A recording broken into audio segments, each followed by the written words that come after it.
RFI y France 24 presentan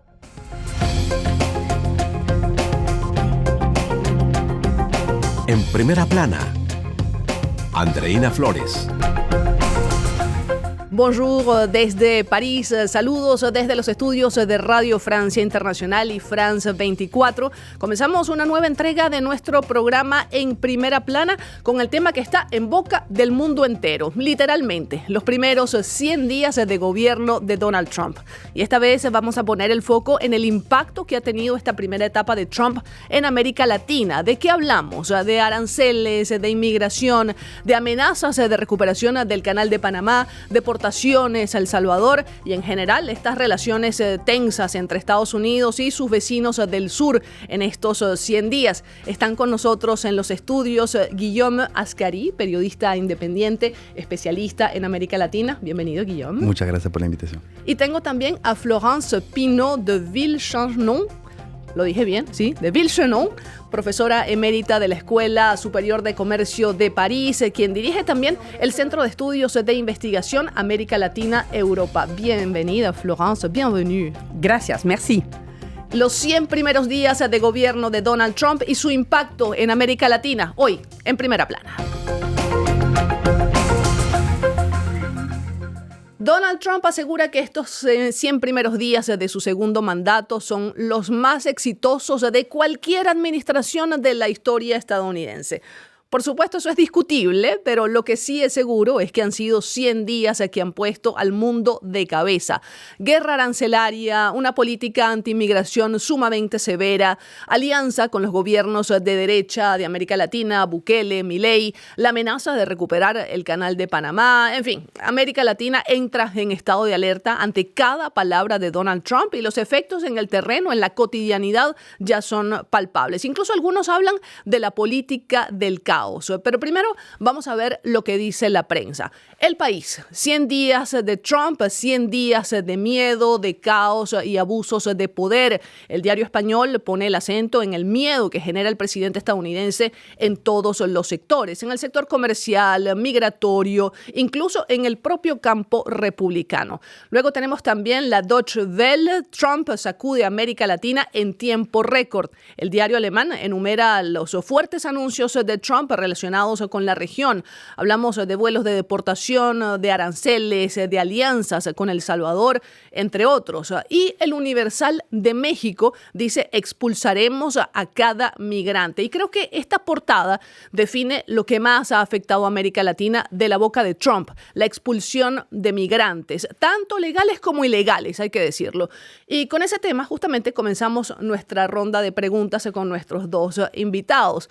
¿Cómo están afectando a los latinoamericanos las deportaciones de migrantes? ¿Se trata, Florence, Guillaume, de un ataque a personas honestas o realmente hacía falta poner orden en ese flujo migratorio? Florence. Gracias. Bueno, creo que América Latina está sirviendo de algún modo de laboratorio a una nueva política exterior estadounidense que tiene dos pilares. Uno es la gestión migratoria, con su dimensión de control, efectivamente, de fuerte control, y el otro pilar es el control de infraestructura crítica, ¿no? Entonces, lo citamos en primer término, los flujos migratorios, formó parte de su campaña preparatoria para las elecciones, es un tema crítico y de hecho los ejemplos que tenemos en estos 100 días muestran que combinado con aranceles utilizados como instrumentos coercitivos, está actuando en ese sentido, ¿no? Pongamos por caso la resistencia del presidente Petro colombiano ante los vuelos de deportación, pero que finalmente Petro resultó doblegado, sí, porque una parte importante, tengo entendido que es un cuarto de sus exportaciones, van para el mercado estadounidense. También interesante ver ahí, es una de las preguntas que nos podemos hacer luego, si hay esbozos de respuestas regionales, a escala regional, pero el propio Petro hizo un intento de convocar una reunión de la CELAC de urgencia sobre los vuelos de deportación de inmigrantes, y finalmente la reunión no se concretó o la idea se canceló, no cuajó, ¿no es cierto? También vimos que el propio régimen venezolano, el presidente Maduro, devolvió a Estados Unidos un puñadito de detenidos estadounidenses que tenía en su país. Así que, sin lugar a dudas, vemos también que la presidenta Sheinbaum, con mucha serenidad aparente, con un cierto dominio de la situación caracterizada por esa crónica histórica asimetría entre México y Estados Unidos, ella misma también apostó al tema del control de los flujos migratorios. Claro que sí. Guillaume, ¿qué dices tú? ¿Hacía falta este control del flujo migratorio o es un ataque a los latinoamericanos honestos? Bueno, lo que vemos en los diferentes reportajes y también en los diferentes países, tanto de los migrantes en Estados Unidos que tanto en los países, es que crea un temor. Eso es claro. Y es clave por Trump para también llegar también con su amenaza de aranceles. Es decir, si no vamos a cumplir con nuestra política y de controlar los flujos migratorios, de otra manera vamos a aumentar los aranceles porque no están respetando. Entonces, lo que está cambiando sobre todo el primer mandato y el segundo mandato de Trump no es tanto la ideología, sino es el método. Es decir, tenemos una política más agresiva, tenemos también un cambio también total de enfoque de la parte del secretario de Estado, con un nuevo secretario de Estado de ascendencia cubana, Marco Rubio, que fue senador de Florida, que es una persona que conoce muy bien la mayoría de los países y que al mismo tiempo sabe que el flujo migratorio hay países de derecha, sobre todo es de tener un compromiso ideológico y de decir que al mismo tiempo vamos a encontrar soluciones para guardar una economía. Hay dos puntos ahí, la parte migratoria y la parte de la economía de Estados Unidos y la seguridad. Y es un poco, digamos, los enfoques de este mandato de Trump, que crea sí temores y ataques, por supuesto, para contestar a la pregunta, ataques a los latinoamericanos legales como ilegales que viven en Estados Unidos, y eso es claro. Guillaume, tú has dicho una palabra clave y es la palabra temor. Antes de que continuemos con las respuestas, quiero que veamos un video que hemos preparado aquí en Radio Francia Internacional y que tiene que ver justamente con las personas que viven en ese temor. Nuestra colega Natalia Olivares, nuestra enviada especial de Radio Francia Internacional y de France 24, estuvo en El Paso, Texas, y nos trae este testimonio sensible de una mujer mexicana que justamente tiene miedo a ser deportada. Veamos. Mi nombre es Eloísa Flores, soy inmigrante, he emigrado de México a Estados Unidos desde hace 14 años. Mi mayor temor es, como le comentaba anteriormente, ir a la tienda y que me pare ICE y me deporte. Y el mayor temor no es abandonar este país, es regresar a nuestro país con tanta violencia. Teníamos un negocio allá, en los carteles te empiezan a pedir la cuota. Cada semana estar trabajando simplemente para ellos. Llega el día que van ellos por la cuota y yo me les pongo enfrente y les digo que no les voy a dar nada más, que hagan lo que quieran. Y no iban con pistolas, iban con metralletas. ¿Tiene usted idea del terror que se siente? Claro que sí, tenemos idea del terror que puede sentirse volver a la violencia de México, pero también causan terror las expulsiones que se están realizando hacia El Salvador. Hay incluso migrantes que están acusados de haber cometido crímenes importantes y en realidad cuando se hace una revisión de su historial criminal tienen quizás delitos migratorios, pero no delitos de terroristas y se encuentran nada menos que en el CECOT, en la prisión de alta peligrosidad destinado para criminales de alta peligrosidad de El Salvador, en un acuerdo que hay con Bukele. ¿Es necesario, digamos, esta alianza era necesaria entre Estados Unidos y El Salvador para aplicar esa severidad en esa política migratoria, Florence? Bueno, aquí es interesante esta complicidad con el presidente, entre los dos presidentes, ¿no? Con el presidente Bukele, en torno al tema de la migración. Según señalan en Latinobarómetro, una encuesta relativamente reciente, que Bukele salió como el más aprobado de los presidentes latinoamericanos, muy por delante del presidente argentino Milei, por ejemplo, por su supuesto éxito en el tratamiento de la política de la inseguridad o de la seguridad, depende de qué lado la vemos, ¿no es cierto? Así que aparentemente el ciudadano latinoamericano se mostraría en ciertas encuestas más proclive a aceptar una cierta privación de su libertad individual en aras de conseguir una mayor seguridad, un poco lo que evocaba esta testigo. Es un testimonio muy fuerte, efectivamente, de estar a diario llevando un negocio y preguntarse cuándo van a caer, a preguntarme y tal vez apuntándome en el pecho con la ametralladora, ¿no? Entonces, desde ese punto de vista, el estilo Bukele uno podría decir, bueno, finalmente da bien, ¿no es cierto? Da resultado. Sí, pero creo que lo que nos tenemos que preguntar todos los que nos interesamos por la situación y que pensamos siempre en el día después, en el largo plazo, cuán sustentable es esa política, ¿no es cierto? Porque el problema es que aparentemente, yo no soy experta del tema, pero según lo que dan los testimonios, hubo abusos, hubo detenciones que no venían justificadas, y a veces por hay un simple numerosas denuncias al respecto, por sí. un simple tatuaje, dato físico que hace pensar que, bueno, pero estamos teóricamente en democracia, entonces aparentemente hay no toman en cuenta el respeto, los derechos individuales de la persona, y es cierto que uno tiene tendencia a hacerse estas preguntas. ¿Cuán sustentable es eso si yo no lo acompaño también de políticas de fondo que me resuelvan este tema de las marras, de la violencia urbana, etcétera? ¿Cuán sustentable es eso si no tengo esto? ¿Y cuán sustentable es si las instituciones enflaquecen y se debilitan y no pueden ser articuladas como elemento de contrapoder o de control? Sí, gracias, Florence. Tengo que hacer una breve pausa en este tema que estamos tratando hoy, los primeros 100 días de gobierno de Donald Trump y su impacto en América Latina. Esto es En Primera Plana. Enlace del Cono Sur hasta el Océano Índico. Desde los Andes hasta China. Una mirada semanal con los temas más importantes de los países.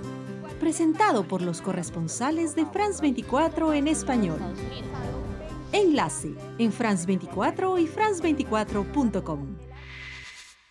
Continuamos con este tema del día de hoy que está en boca de todo el mundo, los 100 primeros días de gobierno de Donald Trump y su impacto en América Latina. Me acompañan hoy en nuestros estudios el periodista Guillaume Ascari y la profesora Florence Pinot de Villechenon de la Escuela Superior de Comercio de París y del Centro de Estudios de Investigación de América Latina, Europa. Y quiero hacerle una pregunta a Guillaume Ascari, esta vez con la guerra de aranceles, que si bien la guerra de aranceles ha sido principalmente con China, lo sabemos, hay un país que ha llevado su parte también de América Latina, y hablamos de México. Por ejemplo, México debe pagar en impuestos de aduana un 25% sobre todos los productos que no estén incluidos en el Tratado de Libre Comercio, por ejemplo, el acero y el aluminio, y también en automóviles y autopartes. ¿Cómo moldean estas nuevas reglas, este 25%, por ejemplo, la relación Estados Unidos-México? Bueno, la relación es tensa. La relación desde esos últimos meses es tensa porque Trump dijo que iba a poner esos aranceles, después hizo una pausa y después dijo que sí le va a hacer. Al mismo tiempo, México despliegue, en cambio, militares a la frontera para luchar contra el narcotráfico y ir en esa política de controlar los flujos migratorios Y también lo que es muy importante destacar también es la lucha contra el fentanilo, que hace parte también de toda esa política que Estados Unidos está llevando, sobre todo en la parte de México, en Centroamérica. Eso le va a afectar a muchos estados en México, a su economía, pero a un momento con Trump y lo que Sheinbaum está esperando también es de tener una cultura del compromiso, porque al final si no hay compromiso, lo que más va a ser afectado, quizás los mexicanos, pero también, sobre todo, los Estados Unidos, que viven de esas exportaciones y es los ciudadanos americanos, o sea, de Estados Unidos, que van a ser afectados. Entonces, por eso Trump está viendo un poco cómo manejar también esta relación que es muy tensa y donde también quiere, de otro lado, poner esos aranceles porque detrás también todas esas industrias hay productos también chinos que están entrando en México. Y eso es muy importante de decirlo.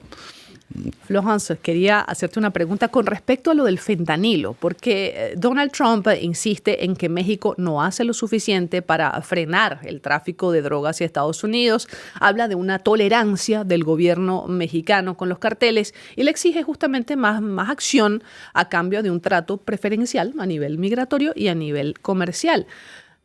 ¿Usted cree que es una exigencia justa o se puede considerar esto como un chantaje? No, yo creo que tiene todos los visos del chantaje, ¿no es cierto? Porque, mire, tuve la oportunidad hace apenas un mes de estar en México con un grupo de posgrado para un seminario y me llamó la atención en la Ciudad de México misma los enormes carteles, las pancartas que hay sobre, como para sensibilizar al ciudadano, a los padres de familia, sobre el tema del fentanilo. Ve a la escuela, edúcate, la solución no es la droga te aniquila, te anula como ser humano. Bueno, esto parecía, lo he visto varias veces circulando en las calles, en las autopistas, etc.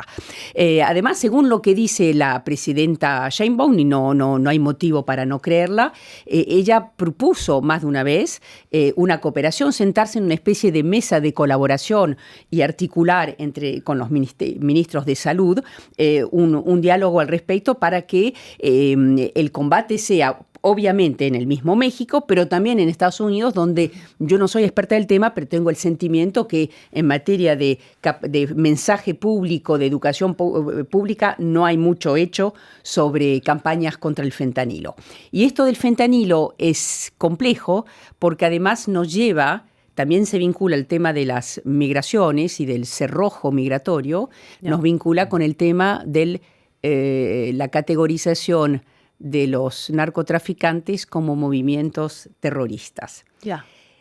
Si tengo un minutito simplemente sí, para abordarlo, es el hecho de que efectivamente Trump insistió mucho en que él lo que combate no habla de cocaína, él habla de fentanilo. Fentanilo, hasta donde yo sé, es una droga más reciente que corre paralelas al periodo de la administración de Manuel López Obrador. Entonces, al decidir catalogar como narcoterroristas, como terroristas los narcopolíticos, le lleva a Claudia Sheinbaum un tema muy complicado de para ser resuelto. ¿Por qué? Porque si son considerados terroristas, hay que perseguirlos, juzgarlos, condenarlos. Claro. ¿no?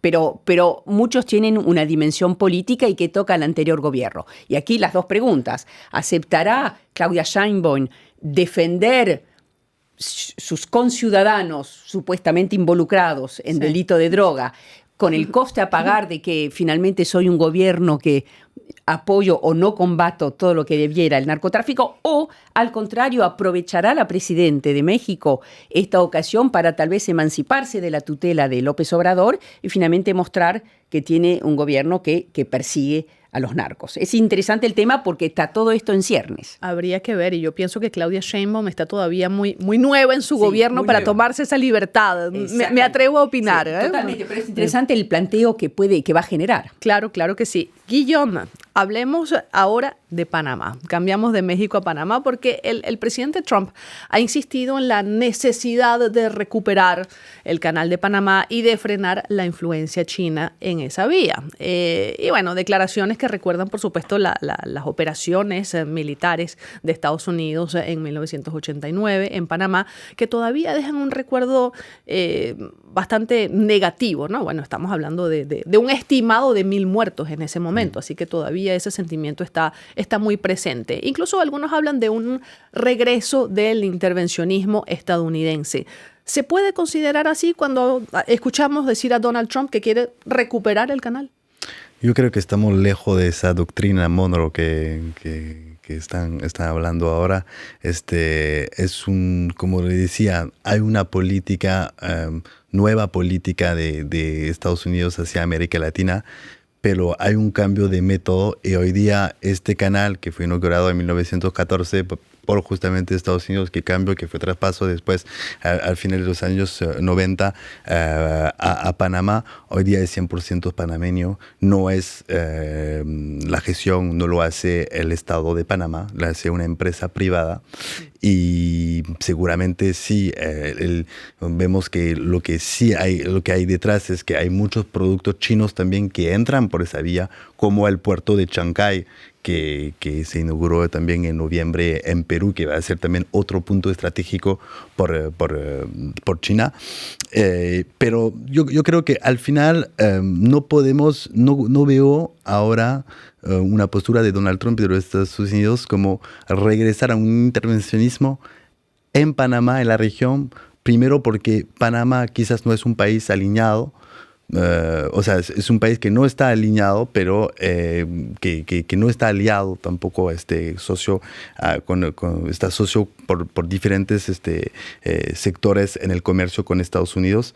Entonces, los semiconductores, por ejemplo, es muy complicado hoy día creo que son esas frases de Donald Trump, como el Golfo de México, que quería cambiar de nombre. Con la gorra ahora, ¿no? Lo has visto, ¿no? Claro, con la gorra. Gulf of America. Claro. Sí. Entonces creo que es Donald Trump. Es la personalidad, pero mañana compromete bastante a Estados Unidos justamente a mandar militares en Panamá para recuperar el canal. Bueno, yo no creo, si me permito para completar Claro. La idea, no es que me inscriba en disenso contigo en absoluto, pero creo que lo que sí hay, y ahí América Latina es un poco ese laboratorio que evocábamos cuando hablamos de control de flujos migratorios y de infraestructuras críticas, sí hay una preocupación, como tú no veo atisbos de invasión ni nada por estilo, pero sí de control económico de la infraestructura clave interoceánica. Y últimamente, recientemente, BlackRock, el fondo de inversión norteamericano, lanzó un operativo para comprar los activos en los puertos Atlántico y Pacífico que bordean al canal y para comprárselo al fondo hongkongués Hutchinson, y el gobierno de China la suspendió. Entonces eso está mostrando bien que todo el juego de poder, y ahí sí que podríamos hablar de algún modo de una reedición con cambios, mutatis mutandis, de la doctrina Monroe, es decir, realmente aquí la lucha es con China, y mostrarle a China, después de esa enorme inauguración rimbombante del puerto de Chancay, sí, a una China que avanza, sobre todo en las infraestructuras críticas de logística y transporte, mostrarle que los Estados Unidos no se van a dejar dominar así nomás, ¿no? Florence, quería cambiar de tema porque quiero aprovechar tu presencia, que eres especialista en Argentina, para analizar esta relación entre Javier Milei y Donald Trump, que parece que cada uno influye al otro dependiendo del momento, si no me equivoco. Por ejemplo, hemos visto a Elon Musk con la motosierra, digamos, refiriéndose un poco a lo que hizo Javier Milei en su campaña presidencial y anunciando justamente recortes en el gasto público, etcétera, y siguiendo un poco el modelo de Milei. Pero también vemos a Milei que sigue algunos pasitos de Donald Trump. Entonces, ¿cómo se construye esa relación entre estos dos líderes? ¿Quién influye a quién? Bueno, yo creo que en la relación, en la dupla, hay un socio fuerte y uno más débil.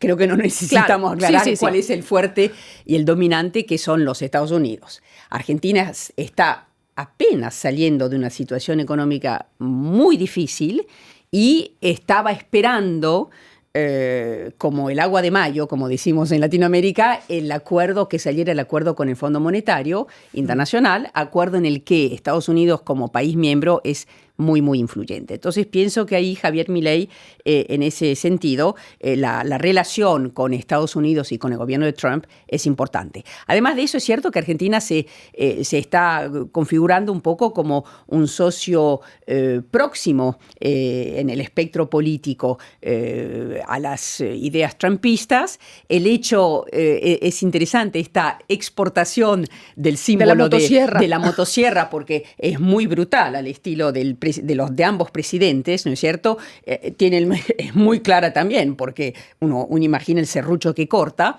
Es interesante ver que Trump lo recupera, pero al mismo tiempo vemos que si bien Milei y Bukele fueron los dos presidentes latinoamericanos que él invitó a su asunción en el poder, para la ceremonia de asunción, interesante ver que tampoco, no creo que la Argentina sea la prioridad de Donald Trump. Sí puede ser importante porque ahí en el Cono Sur tener un gobierno amigo que lo sigue es clave.